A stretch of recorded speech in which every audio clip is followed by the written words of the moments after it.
नमस्कार दोस्तों, इस वक्त हम मौजूद हैं उदयपुर में। उदयपुर की ये जो झील है ये पिछोला लेक कहलाती, पिछोला झील कहलाती है। क्यों कहलाती है इस पर भी चर्चा करेंगे, लेकिन आप जानते हैं कि हमारी टीम इस वक्त पहुंची हुई है। राजस्थान के अलग अलग शहरों से हम गुजर रहे हैं और यहाँ चुनावी माहौल क्या है ये जानने की कोशिश कर रहे हैं, लोगों से बातचीत कर रहे हैं और यहाँ अगली सरकार किसकी बनने वाली है उसको जरा नजदीक से देखने की कोशिश कर रहे हैं। आज हम लोग निकले जोधपुर से और रास्ते में कुछ जगहों पर रुककर कुछ लोगों से बातचीत करते हुए और जब पहुंचे उदयपुर तो यहाँ झीलों का शहर ये कहलाता ही है और इस शहर का एक इसकी तासीर अलग है। तासीर ही नहीं अलग है बल्कि इसकी सियासत भी अलग है। झील शांत है लेकिन सियासत में देखें तो बहुत ही ज्यादा गर्माहट है और इस गर्माहट को समझने की कोशिश में हम लोगों ने पहले सोचा कि चलो पहले झील में यहाँ बैठकर और चर्चा कर लें, थोड़ी सी बात। हमारे सहयोगियों ने क्या कुछ देखा है इनसे भी चर्चा, हमारे साथ प्रशांत टंडन जी जुड़े हुए हैं उनसे भी चर्चा। सबसे पहले हमारी टीम से आपका परिचय करवा दूं। आप मिल चुके हैं हमारी साथी, हमारी सहयोगी निकिता मिश्रा से। निकिता लगातार आप तक खबर पहुंचा रही हैं। हमारे सहयोगी, हमारे साथी बिंदु हैं। बिंदु जो हैं ये कैमरे के पीछे रहती हैं और तमाम प्रोडक्शन और प्रोड्यूसिंग का काम करती हैं और ये आज पहली बार आपके सामने रूबरू हो रही हैं और आपसे मुखातिब हो रही हैं। प्रशांत टंडन जी से लगातार आप मिलते रहते हैं और इनके विचारों से आप हमेशा जुड़ते हैं, आप इनकी बातों को सुनते हैं और इनके विचारों को आप सराहते भी हैं। तो हमारी चार और पीछे कैमरा जो चला रहे हैं वो फारूक हैं और उनसे आप परिचित पहले से हैं।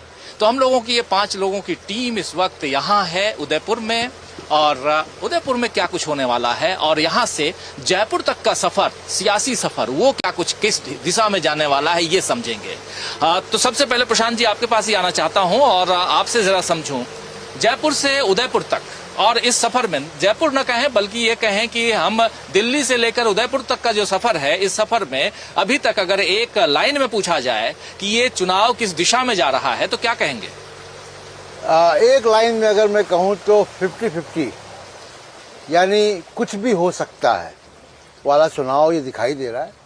बिल्कुल सीधी सीधी बात नहीं कह सकते कि गहलोत साहब चले जाएंगे जी या गहलोत साहब रुक जाएंगे और उसके कई वजह हैं जो हम लोगों ने देखा। आप देखिए कि जब हम जयपुर में थे तो जयपुर में हमको राय जो मिली जयपुर में वो दोनों तरफ की राय थी। ज़्यादा स्ट्रांग मैं कहूँगा कि बीजेपी के पक्ष में दिखाई दे रही थी, लेकिन जैसे जैसे हम आगे बढ़ते गए और गांव के क्षेत्र में आगे बढ़ते गए तब हमको दिखाई दिया कि नहीं, गहलोत साहब भी फाइट में है, पिक्चर में है, उनके और कड़े मुकाबले में है, मतलब मजबूती के साथ टक्कर दे रहे हैं। 2 नीतियां जो हैं वो रेजोनेट कर रही हैं लोगों के बीच में। एक उनका जो स्वास्थ्य योजना है वो, और जिसपे अभी मैनिफेस्टो में बढ़ा भी दिया गया है, 50 लाख कर दिया गया है, वो चिरंजीवी योजना, चिरंजीवी स्वास्थ्य बीमा योजना। स्वास्थ्य बीमा चिरंजीवी अकेली एक योजना ऐसी है कि जो शायद मैं अगर जितना देख रहा हूँ कि वो कांग्रेस की संजीवनी बन सकती है इन चुनावों में। और बीजेपी ने इस चुनाव को पूरी तरीके से ध्रुवीकरण और हिंदू मुस्लिम में किया है।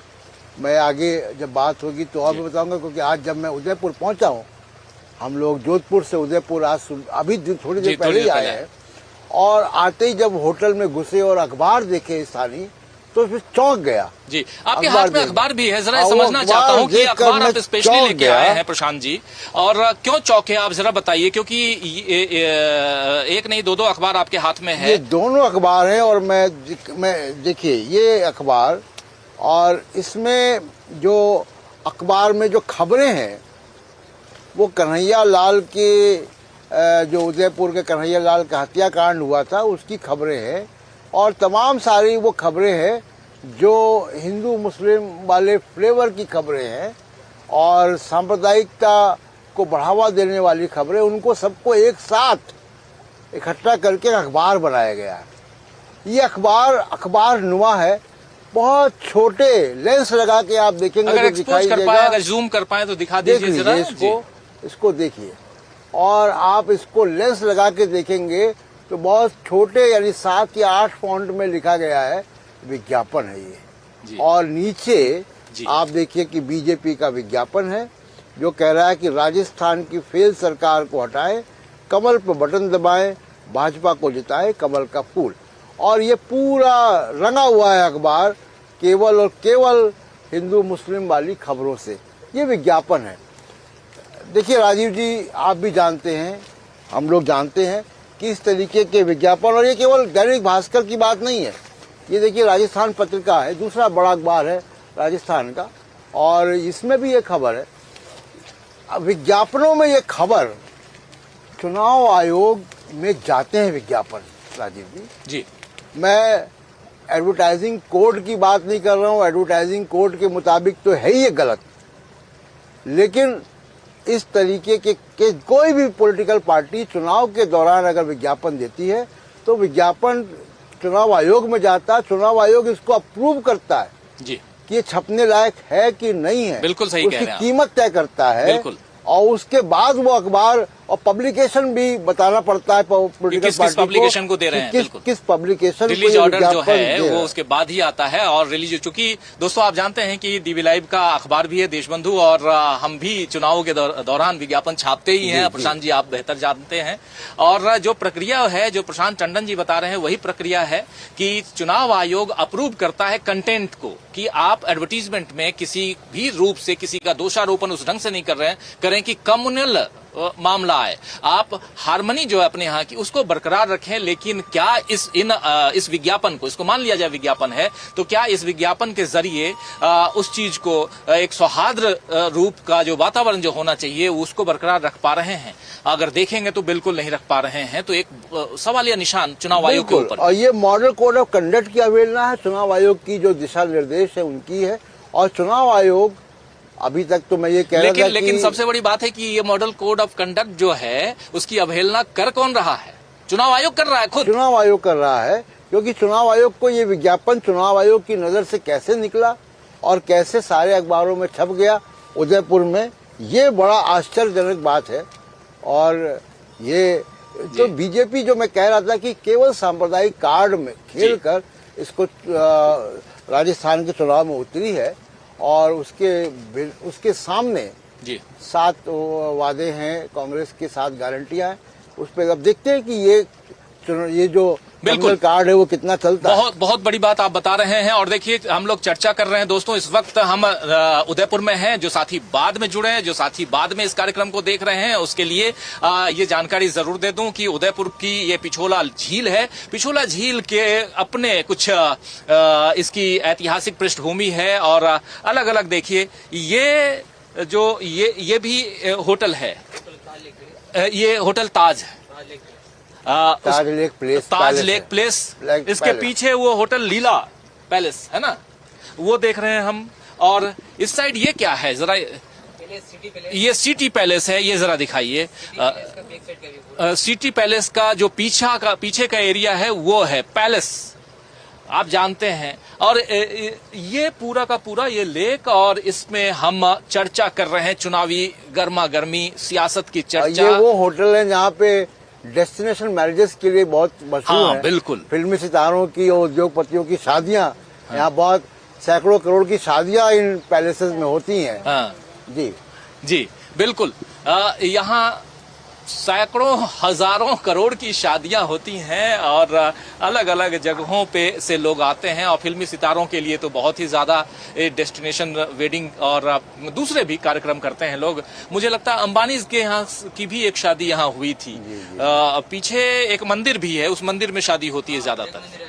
जग मंदिर, जी जग मंदिर है, वो दूर वहां दिखाई दे रहा है, अगर कैमरा फारूक दिखाइए तो खैर ये थोड़ा सा जो टूरिस्ट के हिसाब से जो उदयपुर सिटी की जो प्रमुखता है वो हम आप तक तो रख ही रहे हैं, लेकिन जर्नलिस्ट के हिसाब से, और उसमें भी पॉलिटिकल जर्नलिस्ट होने के नाते, ये जरूर समझना चाहूंगा, बताना चाहूंगा कि यहाँ पर चल क्या रहा है। उदयपुर से ही गौरव वल्लभ चुनाव लड़ रहे हैं। जरा एक बार आप बताइए उदयपुर को लेकर के पूरी तैयारी की हुई है आप निकिता, जरा आपसे पूछूं कि आखिर उदयपुर में अभी जो गौरव वल्लभ कांग्रेस की तरफ से लड़ रहे हैं, बीजेपी की तरफ से कौन है, और गुलाब सिंह कटारिया की चर्चा खूब होती है क्योंकि गुलाब सिंह कटारिया आज की तारीख में असम के राज्यपाल हैं, है ना, और बार बार उनके बारे में कांग्रेस बोलती है कि आप राज्यपाल हैं, यहाँ क्यों बैठे हुए हैं। और अभी भी सुन रहा हूँ कि ये पूरे चुनाव के दौरान वो कब आते हैं कब चले जाते हैं पता ही नहीं चलता है।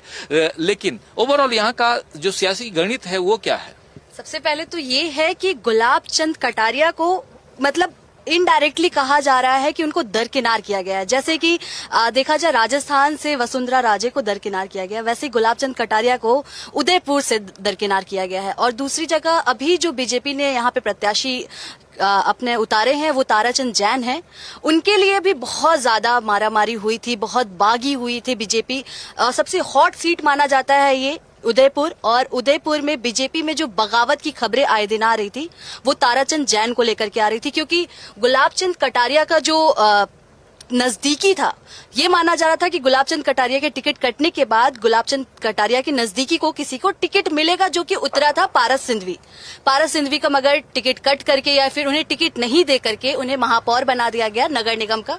उसके बाद जो बगावती सुर यहाँ से शुरू हुआ वो फिलहाल अभी थमता हुआ तो नहीं दिख रहा है, लेकिन कहीं ना कहीं ये बीजेपी आला कमान ने इसे अभी मतलब दबा रखा है अंदर से कि हाँ ठीक है हम दिखने नहीं देंगे, क्योंकि ये बैकफुट पे भी दिख रही है बीजेपी इस चीज को लेकर के। और दूसरी बात ये हो रहा है कि जो यहाँ पे पारस सिंधवी है उनका, अगर उनको था कि उन्हें टिकट मिलेगा गुलाब चंद कटारिया का कटने के बाद, लेकिन उन्हें नहीं मिला। उन्होंने एक बयान दिया था एक टाइम कि ये गुलाब चंद कटारिया ने उदयपुर की राजनीति को दूषित कर दिया है। मतलब ये कि उदयपुर की राजनीति को गुलाब चंद कटारिया ने बिल्कुल खराब कर दिया है, ऐसा उन्होंने कहा था। वहीं ताराचंद जैन को लेकर के भी काफी बगावती सुर यहाँ से सुनाई दिए थे, और लोगों का कहना था कि बीजेपी इस बार जो है वो अपने बगावत की वजह से कहीं ना कहीं पिछड़ती हुई दिखाई दे रही है उदयपुर में। जी, उदयपुर के बारे में कहा जाता है कि यहाँ बीजेपी का होल्ड रहा है प्रशांत टंडन जी, और लगातार, हालांकि हमने गिरिजा व्यास को भी देखा यहाँ पे, और अभी भी बीजेपी, और लेकिन एक मजेदार तथ्य यहाँ और भी, गुलाब चंद कटारिया का नाम ले रही हैं और उन पर इतनी तमाम बातें इन्होंने बताई। कितने महीने हो गए? लगभग साल भर होने को है। 8 महीने हो गए, पूरे हो गए। 8 महीने से जगह खाली है, उपचुनाव करवाने की यहाँ फुर्सत नहीं मिली। हाँ, क्योंकि विधानसभा के चुनाव करीब थे तो कायदे से तो 6 महीने के अंदर हो जाना चाहिए था जी। चुनाव नहीं हुआ, और कटारिया साहब जैसा निकिता ने बताया कि वो कोशिश करते रहे यहाँ के जो महापौर है उनके लिए। हाँ, उनको टिकट पारस सिंधवी ने इनके लिए स्वाभिमान यात्रा भी निकाला था कि मेरा स्वाभिमान बहुत ऊंचा है, और मुझे मतलब ये था यहाँ पे चला था कि जो तारा जैन है और पारस सिंधवी दोनों ने यहाँ पे नगर निगम महापौर के लिए अपना नामांकन दिया था, लेकिन बाद में पार्टी आलाकमान और जो भी था वो पारस सिंधवी को चुन लिया गया, और पारस सिंधवी को लगा था कि मुझे विधायकी का टिकट यानी कि यहाँ से प्रत्याशी बनाया जाएगा, लेकिन ऐसा नहीं हुआ। उसके बाद पारस सिंधवी यहाँ से स्वाभिमान यात्रा और कई सारी यात्राएं निकाले, जिसमें बागी सुर दिख रहा था उनका कि हाँ खास तौर पे वो बीजेपी से कितने नाराज हैं ये भी दिखाई दे रहा था, और गुलाब चंद कटारिया से कितने नाराज हैं ये साफ साफ उनके बयान में दिखाई दे रहा था। यहाँ पे देखिए कटारिया साहब पिछले 25 साल से जीतते आ रहे हैं इस सीट को जी, उदयपुर की सीट को, और यही सीट जनरल सीट है। बाकी सारी सीट यहाँ पे जो है वो शेड्यूल्ड ट्राइब के लिए रिजर्व सीट है, और उनमें भी एक को छोड़ के बाकी सब बीजेपी जीती पिछले चुनावों में। कांग्रेस भी किसी समय में यहाँ पे पावरफुल थी, और गिरिजा व्यास जिनका आपने नाम लिया वो लोकसभा और विधानसभा दोनों जीती थी। राजस्थान में भी मंत्री रह चुकी हैं, केंद्रीय मंत्री रही हैं, महिला कांग्रेस की अध्यक्ष रही, और महिला आयोग की चेयरपर्सन रही। तो और उसके बाद अब लगता है कि बिल्कुल राजनीति से संन्यास है उनका। तो गौरव वल्लभ वो भी प्रोफेसर है, तेज तर्रार नेता हैं, तेज प्रोफेसर हैं और प्रोफेसर झारखंड में हैं, वहाँ यूनिवर्सिटी में। और पिछली दफा झारखंड से वो चुनाव लड़ चुके हैं, जीत नहीं पाए थे, आपको याद होगा। लेकिन चूंकि वो राजस्थान के हैं और उन्होंने इस चुनौती को स्वीकार किया है और कहा जा रहा है कि वो राजस्थान को कि मैं जहाँ का हूँ वहाँ से चुनाव लड़ूंगा, और जितनी दमदारी के साथ अपनी बातें प्रवक्ता के रूप में रखते हुए टेलीविजन चैनल पे दिखाई देते हैं, उसी दमदारी के साथ वो टिकट लेके यहाँ पहुंचे हैं। और अभी जब हम लोग चर्चा कर रहे थे कुछ लोगों से शहर में, तो वो बताया जा रहा है कि बहुत तगड़ी फाइट है दोनों के बीच में, कांग्रेस और बीजेपी के बीच में। और पहली दफा ऐसा दिख रहा है कि उदयपुर सीट पे पहले तो वन साइडेड बीजेपी की विक्ट्री होती थी, इस बार वन साइडेड विक्ट्री की उम्मीद नहीं है। आप भी बात कर रहे थे, और क्या कुछ है यहाँ पे?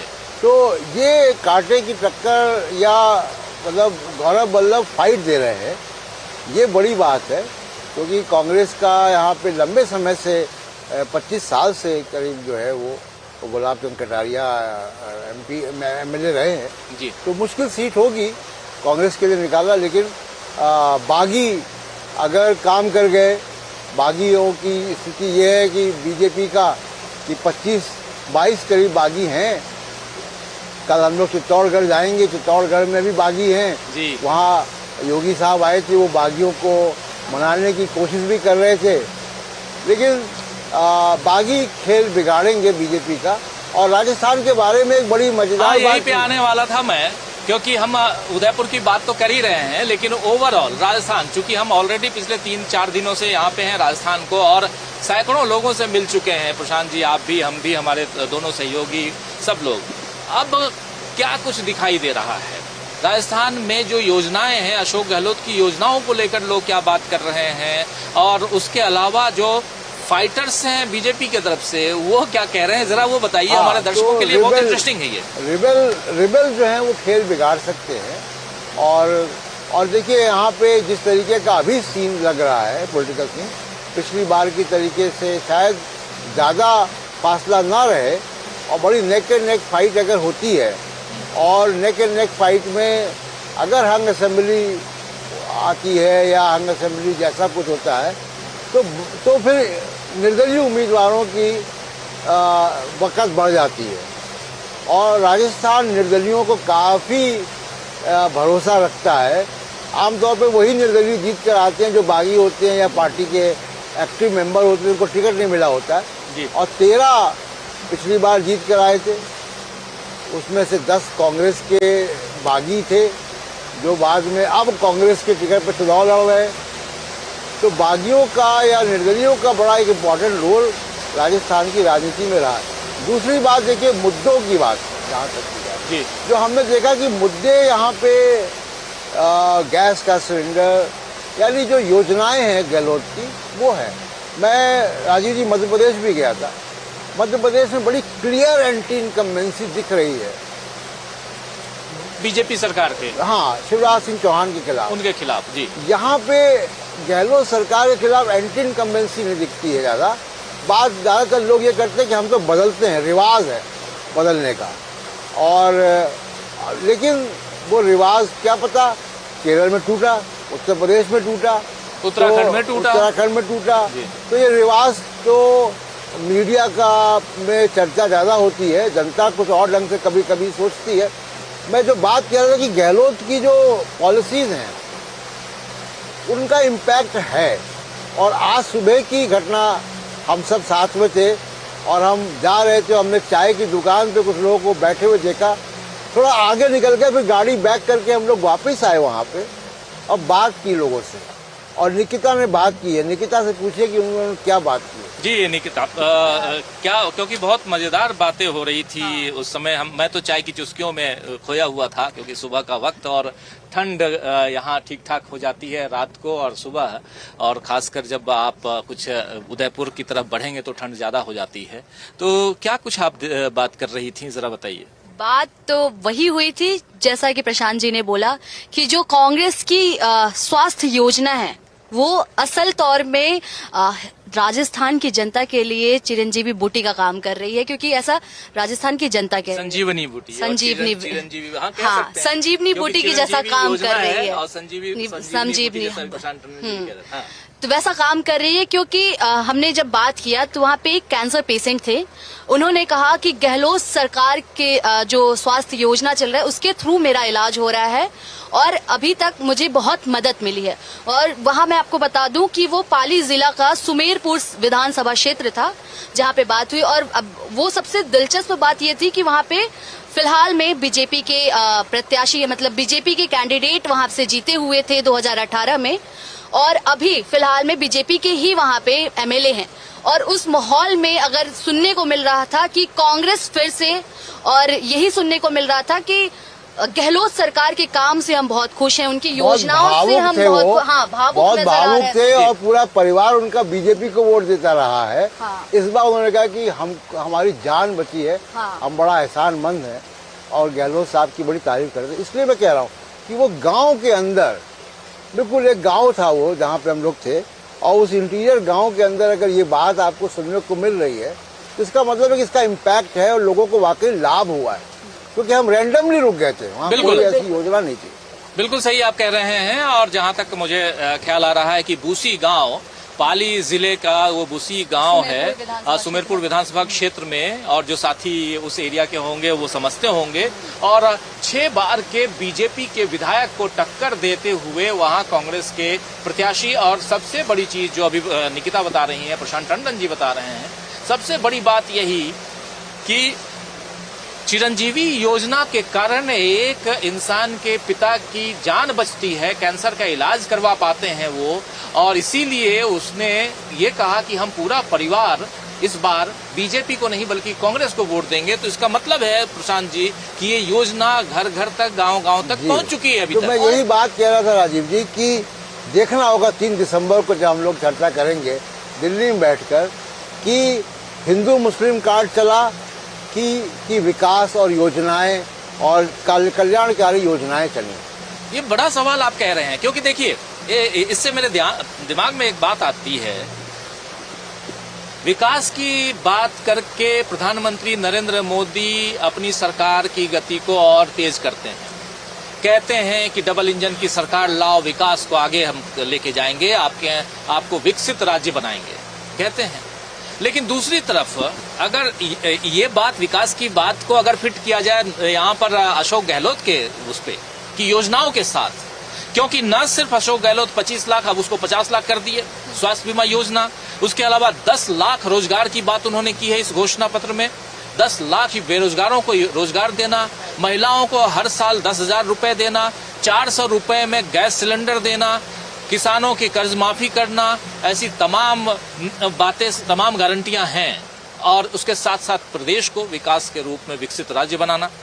तो ये तमाम अगर गारंटियों के साथ साथ विकास का नाम लिया जाए तो ये तो वही काट है जो काट लेकर के, जो कार्ड खेल करके नरेंद्र मोदी आगे बढ़ने की कोशिश करते हैं। लेकिन साथ साथ एक बात और रख दूं, जो आप पेपर दिखा रहे हैं, ये जो पेपर है इसमें जो अक्षम में लिखा हुआ है कि इससे क्षमा नहीं किया जा सकता, माफी नहीं दी जा सकती। और यहाँ पर जो बात लिखी गई है, जिसका नाम लिखा गया इसी उदयपुर में, ये नाम आपको पता ही होगा, पुलिस ने धमकियों पर नहीं दिया ध्यान, सुरक्षा भी नहीं, दिन दहाड़े मार दिया गया, ये तमाम बातें हैं। यही एक कार्ड बचता है। फिर यही बात मैं देखिए राजीव जी कहना चाह रहा हूँ कि अगर विकास जरूरी है, बिल्कुल जरूरी है, इसमें मोदी साहब से कोई असहमति नहीं है, कल्याणकारी योजनाएं होनी चाहिए, उनका इम्प्लीमेंटेशन कैसे होता है उस पर बहस हो सकती है। लेकिन जब आप राजस्थान आ रहे हैं, तब आप कन्हैया लाल की बात कर रहे हैं, तब आप सांप्रदायिक कार्ड खेल रहे हैं, तब आप कह रहे हैं कि जिहादी या दंगाई, मतलब आप मुसलमानों को टारगेट कर रहे हैं बड़े गोल मोल शब्दों में। हम सीधी बात करें कि आप मुसलमानों को टारगेट कर रहे हैं और उसके ज़रिए आप कांग्रेस को टारगेट कर रहे हैं या विपक्ष को टारगेट कर रहे हैं कि इनकी सरकार आएगी तो ये होगा। हम इतना दिन से राजस्थान में घूम रहे हैं, मैं दूसरी बार आया हूँ चुनाव के दौरान, पूरी टीम अपनी अलग-अलग टीम आती रही, आप आते रहे, मुझे कहीं नहीं दिखाई दिया कि कोई सनातन धर्म खतरे में है या यहाँ हिंदू मुसलमान जो है, कई जगह तो हिंदू मुसलमान हमको दुकानों के पार्टनर मिले, बिल्कुल है, तो ऐसा समाज में नहीं है। तो आपको जरूरत क्या है? प्रधानमंत्री होते हुए आप इस स्तर तक आकर जो है वो बातें करते हैं, तो शोभा नहीं देता। अगर आपको विकास पे और कल्याणकारी योजनाओं पे इतना ही भरोसा है तो आप उसी की बात कीजिए ना। आप देखिए कि मैं कांग्रेस और अशोक गहलोत का पक्ष नहीं ले रहा हूँ या सचिन पायलट का। मैं एक बात ये कह रहा हूँ कि वो अगर विकास की बात कर रहे हैं तो सिर्फ विकास की बात कर रहे हैं, वो कोई भावनात्मक मुद्दे यहाँ पे नहीं लेकर आ रहे हैं। पॉलिटिक्स है, आलोचना होगी। राहुल गांधी ने कह दिया सोशल मीडिया पे पड़ोसी चल रहा है, हम आप उसकी अलग राय रखते होंगे, बिल्कुल हो सकता है, बिल्कुल हो सकता है, लेकिन ये कि राजनीति है, राजनीति में आप ये सब जायज भी है एक हद तक, लेकिन आप सिर्फ और सिर्फ समाज को बांटने वाली बात करें इस पद पे, तो ये शोभा नहीं देता। मतलब दोस्तों, एक महत्वपूर्ण बात यहाँ हो रही है और उसमें भी राजस्थान के चुनाव में मुख्य मुद्दे हैं क्या, किस मुद्दों के आधार पर राजस्थान का चुनाव लड़ा जा रहा है। अगर ये देखा जाए तो कांग्रेस पार्टी लगातार उन तमाम जन हितकारी मुद्दों को सामने रख रही है, जिसमें आप स्वास्थ्य की बात, हमने तमाम मुद्दों को यहाँ गिना भी दिया, कितनी बार गिनाऊं, और उसका कुछ प्रमाण भी हमने दिए। पाली का जो बूसी गांव है उसका प्रमाण भी आपके सामने है, वो वीडियो भी अलग से है, उसको आप देख सकते हैं। लेकिन उसके अलावा बीजेपी के पास में, भारतीय जनता पार्टी के पास में कौन कौन से मुद्दे हैं अगर देखा जाए, पूछा जाए तो एक सबसे बड़ा कार्ड जो बार बार जिसका जिक्र आप कर रहे हैं वो है सांप्रदायिक ध्रुवीकरण का। और उसमें जी कुछ बोल रहे हैं आप जी, जी। आप देखिए ना कि बीजेपी के इसी अखबार में दो विज्ञापन है, एक ये है जी और दूसरा विज्ञापन मोदी साहब का ये है, जिसमें मोदी साहब के चेहरे पर चुनाव लड़ा जा रहा है। बिल्कुल, वसुंधरा राजे किनारे लगा दी गई हैं, कोई और मुख्यमंत्री का चेहरा नहीं है। बात पहुंचा दी गई है कार्यकर्ताओं की कि बालकनाथ के बारे में कई हम लोगों को कार्यकर्ता, कल ही शाम को कार्यक्रम कर रहे थे हम, बालकनाथ का नाम बालकनाथ प्राइम मिनिस्टर बनेंगे, तो मोदी जी सीएम बनेंगे। बालकनाथ को मोदी जी एक दूसरा योगी आदित्यनाथ, अपना योगी आदित्यनाथ, मैं जोर दे के कहना चाहता हूँ, अपना योगी आदित्यनाथ जो है बनाने की कोशिश कर रहे हैं राजस्थान से। और वो क्यों वसुंधरा को किनारे किया गया? देखिए 2024 पे निगाहें 2024 पे हैं और वो करना चाहते हैं वही कि जो 2019 में हुआ था कि कांग्रेस की सरकार बन गई, लेकिन लोकसभा में सारी सीटें लगभग उनको पहुंच गई, तो यही रिपीट करना चाहते हैं। अब ये रिपीट सिर्फ हिंदू मुस्लिम कार्ड से करना चाहते हैं। अब अगर बालकनाथ को प्रमोट नहीं करेंगे तो कैसे होगा, क्योंकि वसुंधरा राजे एक स्ट्रॉन्ग एडमिनिस्ट्रेटर के रूप में जानी जाती हैं। वसुंधरा राजे की अपनी एक साख है यहाँ पे, और लेकिन वसुंधरा राजे सांप्रदायिक नेता के तौर पे कभी नहीं जानी गई। तो वसुंधरा राजे तो नरेंद्र मोदी और अमित शाह की 2024 वाली जो बीजेपी होगी उसकी स्कीम ऑफ थिंग्स में या उसकी प्राथमिकताओं में तो मुझे नहीं लगता कि आएंगी, तो फिट नहीं बैठती तो अगर बीजेपी की सरकार मान लीजिए यहाँ बनती है, चाहे अपने से बने चाहे जोड़ तोड़ रिसोर्ट में होकर बने, वसुंधरा राजे दोनों ही सूरत में चॉइस नहीं होंगी, ये तो दिखाई दे रहा है जी, दोनों ही सूरत में। दोस्तों देखिए, जैसा प्रशांत टंडन जी कह रहे हैं, हम लोग भी यहाँ घूम रहे हैं, देख रहे हैं, तो कांटे की टक्कर तो दिखाई दे रही है। बात कोई कुछ और कहता है, कोई कुछ और कहता है, यानी कि एक बीजेपी की तरफ तो दूसरा कांग्रेस की तरफ। और ऐसे में हम आज की तारीख में ये नहीं कह सकते, जैसा मध्य प्रदेश के बारे में आप कह रहे थे कि एंटी गवर्नमेंट, और उसमें भी शिवराज सिंह चौहान के खिलाफ वहाँ जबरदस्त एंटी इनकम्बेंसी है, और ऐसी एंटी इनकम्बेंसी हमको छत्तीसगढ़ में भी देखने को नहीं मिली। और तेलंगाना में हम देख रहे हैं कि परिस्थितियां बिल्कुल अलग है, वहां बीजेपी है ही नहीं, बीआरएस और कांग्रेस के बीच वहां फाइट चल रही है। लेकिन राजस्थान में दो बातें यहाँ जो लगभग हर दूसरे आदमी से सुनने को मिलती हैं। एक बात ये मिलती है कि रिवाज हमारे यहाँ का है कि हम सरकार 5 साल में बदलते हैं, जिसकी खूब कायदे से अंदर तक जिस बात को घुसा दिया गया है, और व्हाट्सएप यूनिवर्सिटी के जरिए, टेलीविजन के जरिए, टेलीविजन के शाम के प्राइम शो डिबेट्स के जरिए ये पहुंचा दिया गया है, जिसके बारे में प्रशांत जी कह रहे थे। दूसरी बात जो प्रशांत जी कह रहे थे, हिंदू मुसलमान यानी कि सांप्रदायिक ध्रुवीकरण करके किसी भी तरह से चुनाव को जीता जाए। ये दो मुद्दों के अलावा तीसरा मुद्दा यहाँ कुछ भी बीजेपी की तरफ से दिखाई नहीं देता है। अब इन दोनों मुद्दों पे सबसे बड़ी चीज है प्रशांत जी कि इन दोनों मुद्दों को गौर से आपसे कोई कहे तो आप दोनों मुद्दों को खारिज कर देंगे, बिंदु जी से कोई कहे तो ये भी खारिज कर देंगी। हमारे इस नैया को के खेवनहार बैठे हुए हैं, ये भी खारिज कर देंगे, है ना, जो चला रहे हैं नाव को, ये भी खारिज कर देंगे, ये भी खारिज कर देंगी, मैं भी खारिज कर दूंगा। जनता कितना समझती है, क्योंकि जनता में जो वोटर्स हैं उनमें कई हैं जो इन बातों को बड़ी चाव से बताते हैं, इंटरेस्ट लेके बताते हैं कि बीजेपी ने ये किया। और हमारे यहाँ रिवाज बदलने की परंपरा है। हाँ। और हिंदू मुसलमान कार्ड, उसको भी लेकर के बातें होती, हम लोग कर ही रहे थे। कई लोग मिलते हैं राजीव जी। एक तो मेरी पिछली यात्रा में बहुत से लोग ऐसे मिले जो ये बात कहते हैं कि गहलोत के काम से हम खुश हैं, लेकिन हम तो बदलते हैं, हमारा रिवाज है। एक ये बोलते हैं जी। ये ऐसे लोग जो हैं वो काफी जो बुजुर्ग लोग मिलते हैं वो ये बातें करते हैं। इस बात से कोई इनकार नहीं है, और ये कांग्रेस को, दूसरी विपक्षी पार्टियों को, मीडिया को इस बात को गंभीरता से लेना चाहिए कि ये जो हिंदू मुस्लिम नफरत का मामला है ये समाज में आ गया है। इसका दोषी मीडिया है, इसका दोषी व्हाट्सएप है, और इसका दोषी वो तमाम संस्थाएं भी हैं जो खामोश रह रही हैं, जैसे चुनाव आयोग इस इश्तिहार पे खामोश है।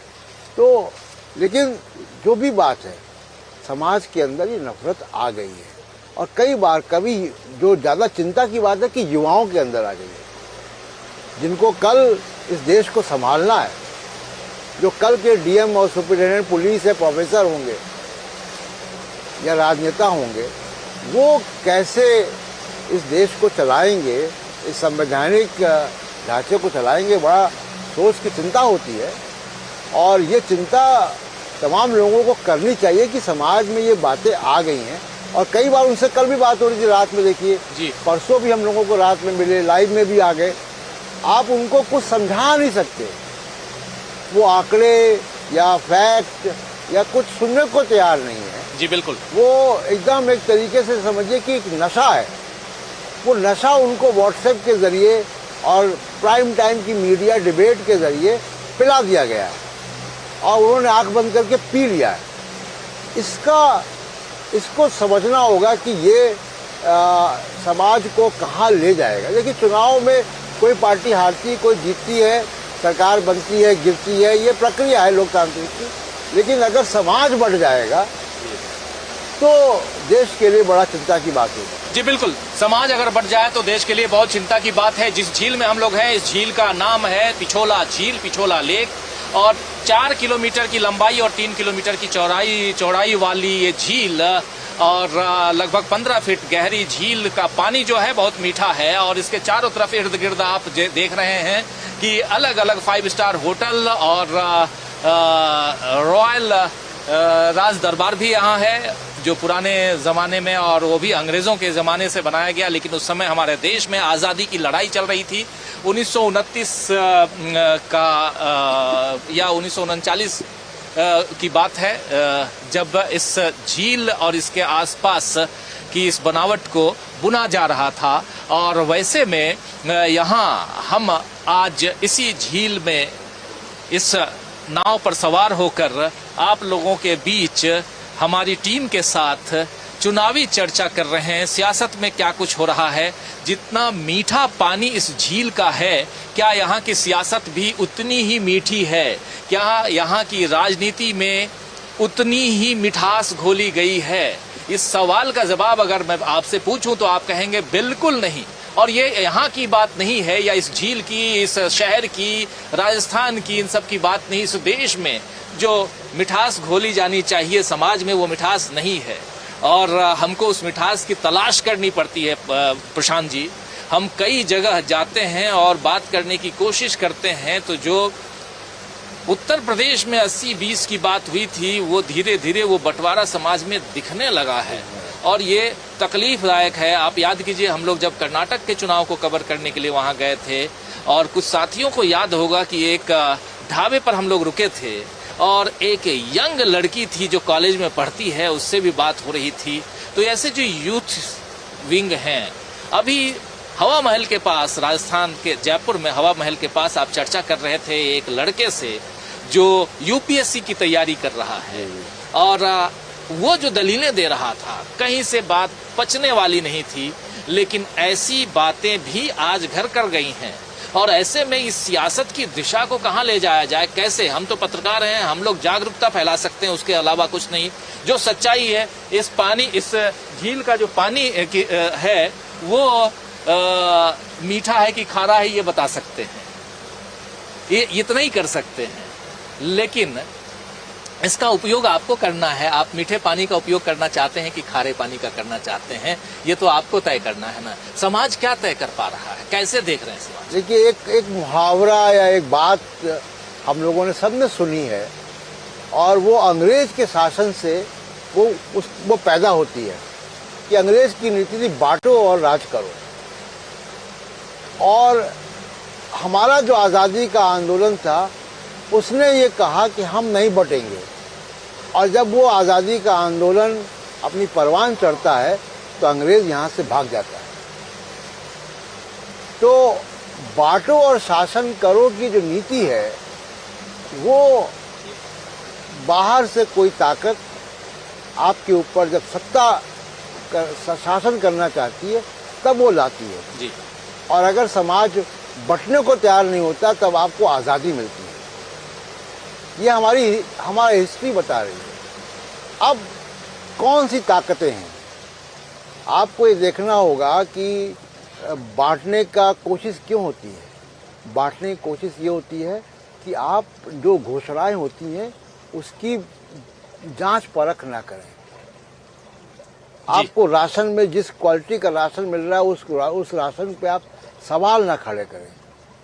आपके एयरपोर्ट पब्लिक मनी के एसेट्स जो कि 50, 60, 70 साल में तैयार हुए इस देश में, वो कौड़ियों के भाव कुछ उद्योगपतियों को, और नाम ले दूं अडानी को, बेच दिए जाते हैं।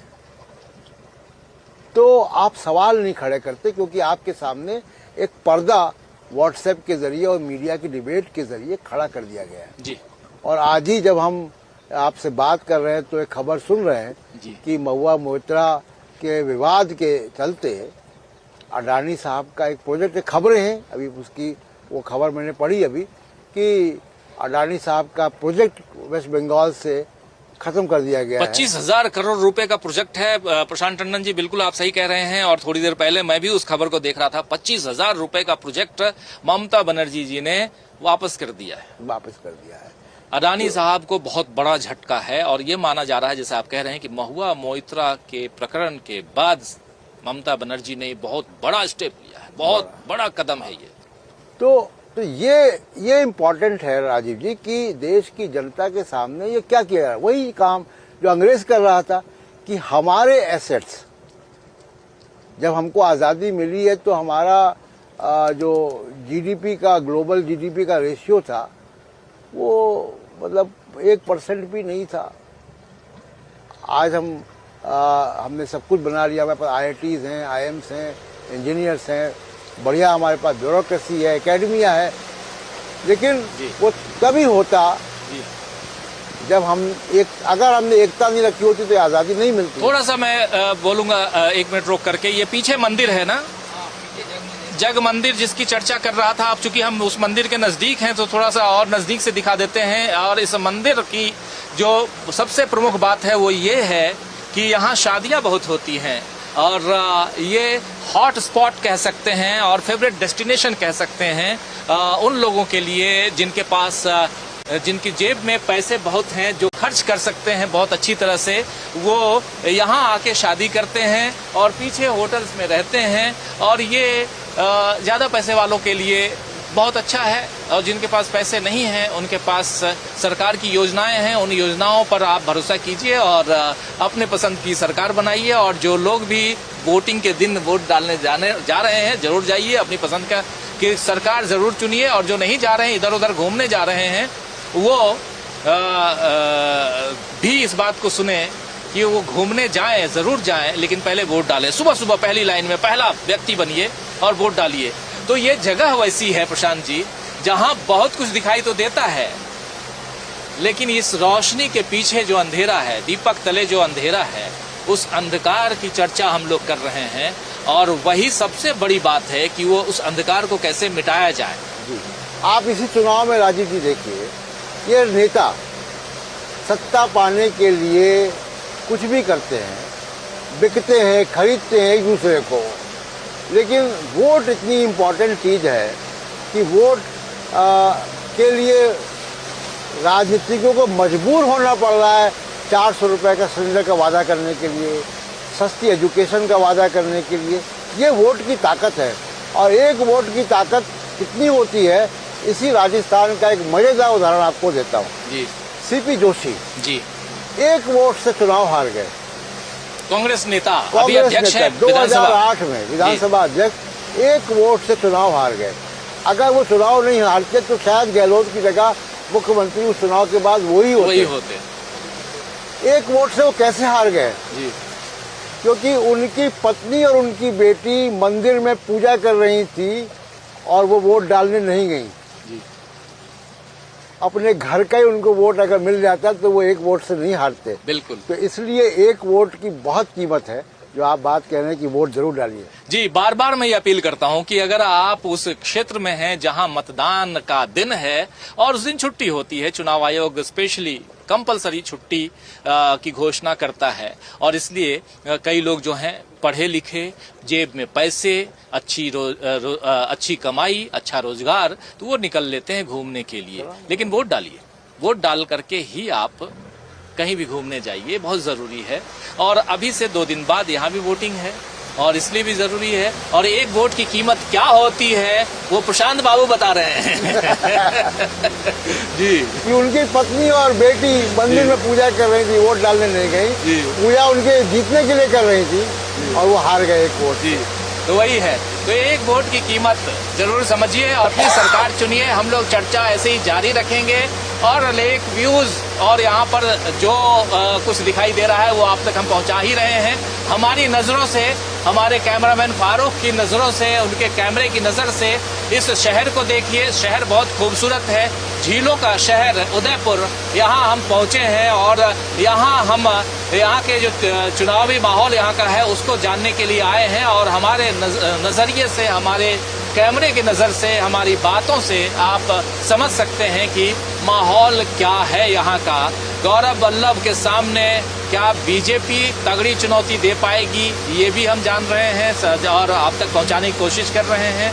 पहाड़ों के बीच ये झील, और इस झील के बीच हम लोग बोटिंग का आनंद तो उठा ही रहे हैं। आप लोगों में से कई लोग कह रहे होंगे कि बढ़िया मजे ले रहे हो, लेकिन मजे के साथ साथ परिस्थितियां ऐसी हैं कि कितनी भागम भाग है और 2.5-3 किलोमीटर कैसे दौड़ना पड़ता है, वो बिंदु जी से आप पूछ सकते हैं कि कैसे बिंदु भाग करके पहुंची थी हवा महल। इस कार्यक्रम को शूट करने के लिए जब न्यूज पॉइंट हम करते हैं तो भागना भी पड़ता है। कई लोगों को लगता है कि बढ़िया टूरिज्म का मजा ले रहे हो, लेकिन टूरिज्म का मजा तभी आता है जब आप होटल से निकलिए, नीचे कार खड़ी हो और कुछ जगह हम घूम रहे हों। लेकिन यहाँ घूमते हैं, धक्के खाते हैं, बातों विचारों को समझते हैं और आप तक पहुँचाने की कोशिश। ये हम कोई एहसान नहीं कर रहे हैं दोस्तों, जो बता रहे हैं हम धक्के खाते हैं, हमारा काम है, उसी के पैसे मिलते हैं इसलिए धक्के खाते हैं। दो बातें जी, एक तो गौरव वल्लभ साहब को ये जरूर मालूम है कि, और वो उन्होंने निरुत्तर भी कर दिया था संबित पात्रा को, कि ट्रिलियन में जीरो कितने होते हैं। जी, लेकिन वो वोटों की गिनती कितनी बढ़िया कर पाते हैं, ये हम 3 दिसंबर को। बहुत हाँ, 5 ट्रिलियन इकोनॉमी की बात जब सरकार कर रही थी दोस्तों, तो उस समय 5 ट्रिलियन है ना, 5 ट्रिलियन इकोनॉमी कर देंगे मोदी जी ने कहा था, वो भी सदन के अंदर, संसद में। तो गौरव वल्लभ कांग्रेस प्रवक्ता के रूप में मौजूद थे टेलीविजन चैनल के एक प्राइम शो में, और उनके सामने थे बीजेपी के कद्दावर नेता और प्रवक्ता संबित पात्रा। तो उन्होंने सिर्फ पूछ डाला कि अच्छा संबित जी ये बताइए कि 5 ट्रिलियन में कितने शून्य होते हैं। वो बगलें झांकने लगे। लेकिन आपको बता दूं कि 12 शून्य होते हैं, और ये बताया भी था, और उससे पहले हम लोगों ने ये खबर चलाई भी तो थी। मैं बात यही कह रहा था कि उनको ये तो मालूम है कि ट्रिलियन में जीरो कितने होते हैं। जी, तो अब उनकी संख्या, वोट कितना गिन पाती है, ये हम 3 दिसंबर को देखेंगे। और हमारी नाव राजीव जी अब किनारे लग रही है, जी। अब 3 दिसंबर को देखेंगे कि कांग्रेस की नाव गहलोत साहब की नाव किनारे लगती है कि बीजेपी की नाव किनारे लगती है। जी बिल्कुल। तो सबसे बड़ी बात यही कि किसकी नैया जो है किनारे लगती है, खेवनहार कौन बनता है उस नैया का, उसके बाद पता चलेगा। और सबसे बड़ी बात ये कि किनारे जब नाव लग जाए तब भी उलट पुलट बहुत होता है, आंधी तूफान, और वो भी यहाँ पर राजस्थान में, और बागी से लेकर के निर्दलीय तक बहुत बड़ी बड़ी भूमिका निभाते हैं। एक साथ थोक के भाव में जीत कर आते हैं बागी। लेकिन थोड़ा खतरे का खेल है जी, क्योंकि मध्य प्रदेश में राजीव जी मैं देख रहा था कि बहुत से लोगों को इस बात की नाराजगी है कि उन्होंने सरकार किसी और की चुनी और एमएलए खरीद के सरकार बना दी गई, और सिंधिया साहब के प्रति बहुत इस बात के लिए नाराजगी वहाँ पे है। और बड़े दावे के साथ मैं कहता हूँ कि 3 दिसंबर को दिखाई देगा ग्वालियर चंबल संभाग में खासकर। तो ये खतरनाक भी है कि जनता इस बात से नाखुश भी होती है कि उसने अगर सरकार किसी बनाई और आपने सरकार बदल दी। कर्नाटक के इलेक्शन में भी कांग्रेस को अगर इतनी बड़ी जीत मिली, उसका भी कारण यही जाता है। अभी प्रियंका गांधी और राहुल गांधी ने इसके लिए एक शब्द का इस्तेमाल किया अपने अलग अलग भाषणों में, सरकार चुरा ली। सरकार की चोरी न हो ये भी जनता को देखना है। और अधिकांश दल बदलू नेता, अधिकांश पार्टी तोड़ने वाले नेता चुनाव हार जाते हैं, ये भी सच है। जी, दल बदलू बागी ऐसे जो नेता होते हैं वो चुनाव कई बार हार भी जाते हैं, और चुनावी गतिविधियों पर चर्चा हमारी ऐसे ही जारी रहेगी, और हम ऐसे ही अलग अलग शहरों से, राजस्थान के अलग अलग शहरों से आप तक खबरें और लोगों की बातचीत, लोगों से बात करने के बाद हमारी क्या राय बनती है, हमारी कोई भी राय नहीं रहती। जो हम सुन के आते हैं प्रशांत जी, जो निकिता बात करती हैं या हमारे दूसरे अलग अलग साथी बात करते हैं, और कैमरे के पीछे जो बात बिंदु करती हैं, इन लोगों की बातें सुन करके ही हम तो अपने दर्शकों तक, अपने साथियों तक पहुंचाते हैं कि आखिर चल क्या रहा है। कई लोग कैमरे के पीछे, आप याद कीजिए कल ही तो हम लोग जोधपुर में थे, एक आप दोनों, मुझे आप तीनों थे वहां पे, और मैं दूर से लोकेशन देख रहा था। मजेदार तथ्य है दोस्तों, थोड़ा 2 मिनट बता देता हूँ। आप एक दुकानदार से आप पूछ रहे थे, वो जितनी बातें दुकानदार साहब कर रहे थे वो बातें कमोबेश गहलोत सरकार के पक्ष में कर रहे थे, लेकिन जब उनसे कहा गया कि आप कैमरे पे बोलिए तो वो भाग निकले, वो दुकान छोड़ के भाग गए, नहीं जी मुझे नहीं बात करनी। तो ऐसी चीजें भी होती हैं, कैमरे के पीछे और कैमरे के सामने बात करने में भी फर्क होता है। इसीलिए तो बहुत लोगों को हम कैमरे के सामने नहीं लाते हैं और हम खुद आ जाते हैं। कैमरा हमारा, कैमरामैन हमारा, माइक हमारा, हम ही आ जाते हैं। तो क्या कहेंगे प्रशांत जी? ये थोड़ा सा दुखद है जी उनका इस तरीके से भागना, और ऐसे कई लोग मिले हमको कि जो कैमरा के पीछे तो बड़ा क्रांतिकारी नजरिया रखते हैं, और कैमरा खुलते ही वो कई लोग घबराते हैं, डरते हैं क्योंकि लगता है उनको कि वो एक्सपोज हो जाएंगे। दुकानदार है, उनको यहीं बैठना है, उनकी दुश्मनियां हो जाएंगी, और इतना राजनीति में ध्रुवीकरण हो गया है। ये बड़ी दुखद बात है कि राजनीतिक पॉइंट ऑफ व्यू हमारे आपके भिन्न हो सकते हैं जी बिल्कुल, और राय भिन्न होने पर हम दुश्मन हो जाएं, ये दुश्मनी का हाल आपने देख लिया मध्य प्रदेश में जो हुआ। तो इस वजह से लोग डरते हैं और बोलने से कतराते हैं, और फिर उनकी आवाज हमको जब मशीन खुलती है तो सुनाई पड़ती है। बिल्कुल बिल्कुल सही कह रहे हैं। जब मशीन यानी ईवीएम, इलेक्ट्रॉनिक वोटिंग मशीन, इसकी चर्चा भी खूब होती है, और कई लोग तो कहते हैं कि आप इस पर चर्चा ही नहीं करते। चलिए 3 तारीख को चर्चा करेंगे, सब कुछ ईवीएम में ठीक रहा तो ठीक, नहीं तो चर्चा होगी ही। अब हमारी नाव तो किनारे लग गई। हमारी नाव अब किनारे, क्या किनारे लगवा रहे हैं? चलिए तो देखिए, अब हमारी नाव किनारे लगाने जा रहे हैं, और चर्चा हमारी ऐसी ही जारी रहेगी। और उधर हम देख रहे हैं कि अलग अलग टूरिस्ट प्लेस है, और यहाँ पे टूरिस्ट ज़्यादा आते हैं, विदेशी टूरिस्ट भी बहुत आते हैं, और उदयपुर ऐसे भी भारत के लोगों के लिए भी एक फेवरेट डेस्टिनेशन है। जो लोग नहीं आए हों, अगली सरकार जिसकी भी आए, उदयपुर घूमने जरूर आइए। हमारा काम सिर्फ सियासी चर्चा ही नहीं, बल्कि जहाँ जाते हैं वहाँ के जो खूबसूरती है वहाँ की जो वातावरण, वहाँ का जो सामाजिक रूप है, उसको दिखाने की हम कोशिश करते हैं कि समाज, वहाँ का व्यवसाय, वहाँ की अर्थनीति, वहाँ की राजनीति, सब कुछ आप तक पहुँचाएं। और चर्चा राजनीति की ऐसी होती रहती है। चलिए नज़दीक चलते हैं और जल्दी से, और आपको भी शहर के कुछ और लोगों से मिलवाएंगे। निकिता को भी अभी कुछ और रिपोर्टिंग करनी है, कुछ लोगों से बात करनी है। हम लोगों को भी रात को 7 बजे न्यूज पॉइंट करना है। तो अलग अलग चर्चा, अलग अलग रूप में, अलग अलग कार्यक्रमों के जरिए हम ऐसे ही करते रहेंगे। तो हम उतरने की तरफ बढ़ रहे हैं और इस कार्यक्रम को यहीं समाप्त करते हैं। हमारे साथ प्रशांत टंडन जी जुड़े हुए हैं, हमारे साथ बिंदु जुड़ी हुई हैं, हमारे साथ निकिता जुड़ी हुई हैं, कैमरे के पीछे फारूक जुड़े हुए हैं।